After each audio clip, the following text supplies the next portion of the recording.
Rahul, can I ask you to please join me on stage, please?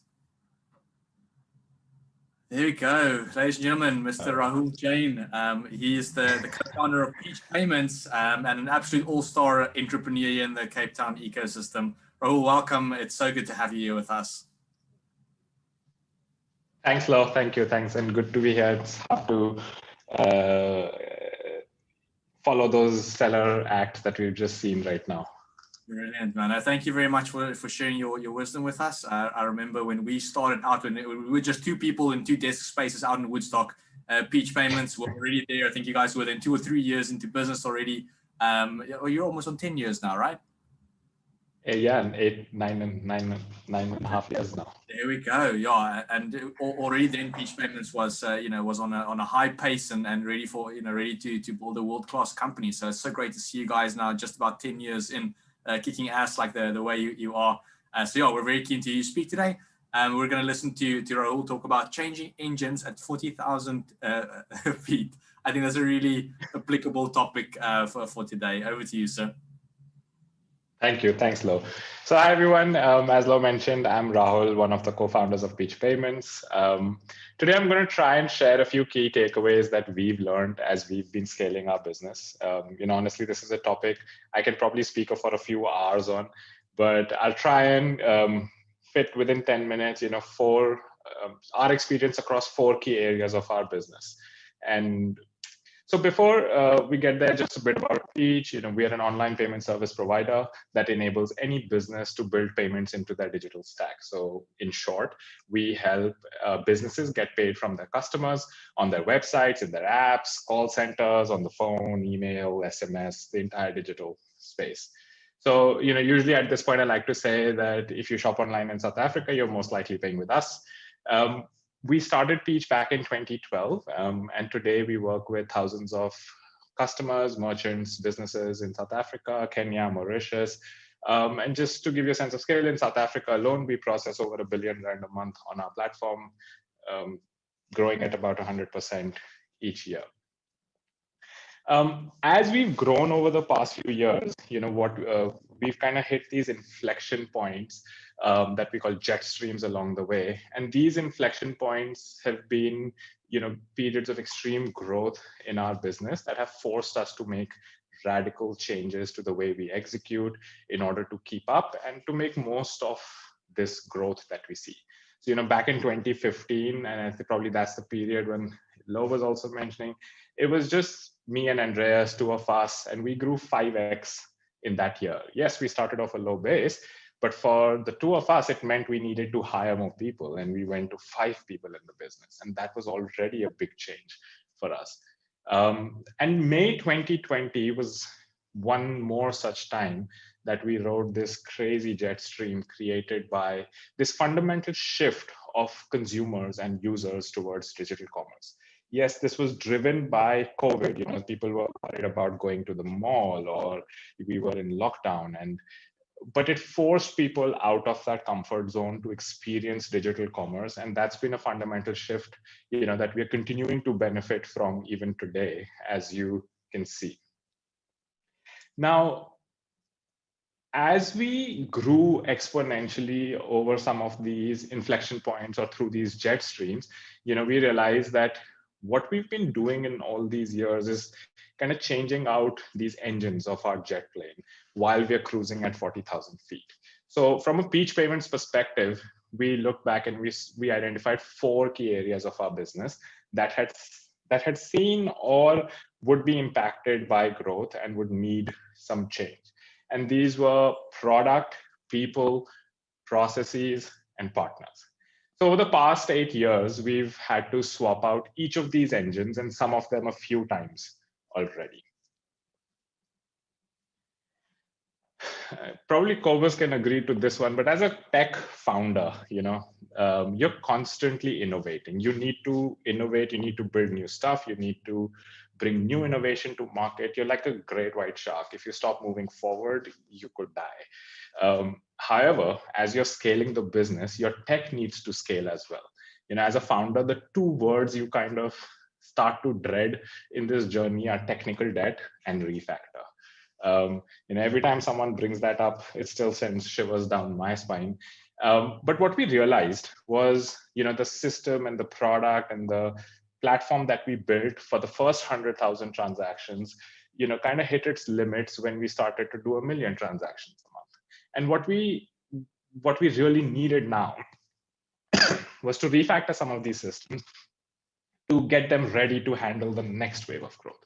Now, we really wanted to build new stuff, but at the same time, we really needed to rewrite some of these core systems. And I definitely didn't appreciate or understand this need. Looking back, I'm kind of glad I listened to our product and engineering teams. But as an example, we have this product where we allow businesses to send payment links to their customers to pay for any product or service through email or SMS or WhatsApp, or however these links can be delivered. As businesses started to use these links, we realized we needed to add more features to it.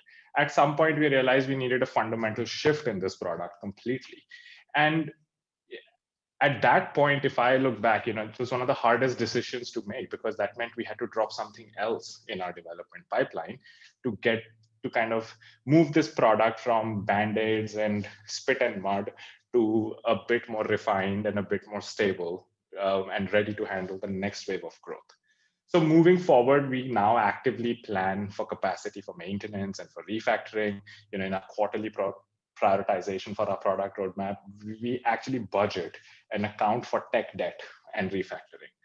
And this was actually the first case or area of our business where we started to use this term of how we're swapping out engines at 40,000 feet. The next area of the business, that we came to realize was people. This is one of the probably the second most important, or in fact, the most important engines that drives your business forward. And as we grew the business and as the demands on the business grew, the demands on our team also increased. When you're a small team, you're hiring a lot of generalists, people who can and are willing to pitch in everywhere. As we scaled, not everyone who was great in a 10-person startup will thrive with the same skills in a 70+ people business.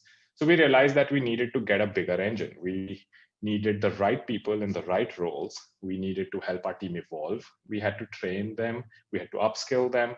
And we also needed to make sure that the new people we were hiring fit the requirements of the business today, not for the future, not what they were in the past, but that could help us continue building the business in the stage it was today. Customer support is an area where we passionately believe in, was completely overlooked in Africa, and something that we really put a lot of effort behind. And for us to scale support, I've always said to our team that if a merchant calls us, that's the time when they need us the most. So we should be able to answer the phone and help them. So that meant rejigging our operations team. We now operate 3 different areas in our business. Within operations, we have onboarding, we have support, and we have risk. So, this team might look completely different 2 years from now, but this is what I mean by, swapping out the people engine. The third aspect that goes almost hand in hand with people is processes. Processes are almost like the lubricant that keeps these new engines humming. And as a startup founder, introducing structure and processes feels like it kind of goes against the grain of being a startup. You constantly feel, are we becoming too corporate? But you do realize that without well-defined and engineered processes, it's really hard to keep the entire business moving in the same direction. And we learned this, by fire, by trial, but we're focusing quite a bit now in making sure, that we have the right processes, not over-engineering it, not creating bottlenecks. As Cobus mentioned, trying to move the decision closer to where the execution really happens. And this is something we'll have to redo again in 2 years' time if we continue to scale, and grow according to our plans. The last engine that we think about continuously is partners. We've been fortunate that we picked partners that were not only suitable as we scaled, but enabled us to scale further. And this was one of our key takeaways. How do we find partners that can enable our scaling? One choice we had very early on was, do we build business systems with our own hardware and in a local data center, or do we go to a public cloud like AWS or GCP? And today, as a cloud native business, I'm glad we picked AWS because it's one less thing to worry about. There are trade-offs with every decision, but it's something that's paid off well for us. So we've worked with startups that are now multi-million rand businesses. And one of the things that we learned through our own experience, and it pushed us to make sure that we are a partner for our customers that enables their scaling and not just support it. So just to recap, the 4 areas that we swapped out in our business continuously: product, people, processes, partners. And we're fairly sure that as we continue to grow, amidst all this certainty, what is clearly certain is we're going to have to swap out these engines again very soon. Hopefully this time we'll be a bit better prepared. We'll plan for this significant maintenance, before it threatens our flight. Thank you. Wow. Thank you, Rahul. Thank you very much for sharing this Peach Payments journey with us.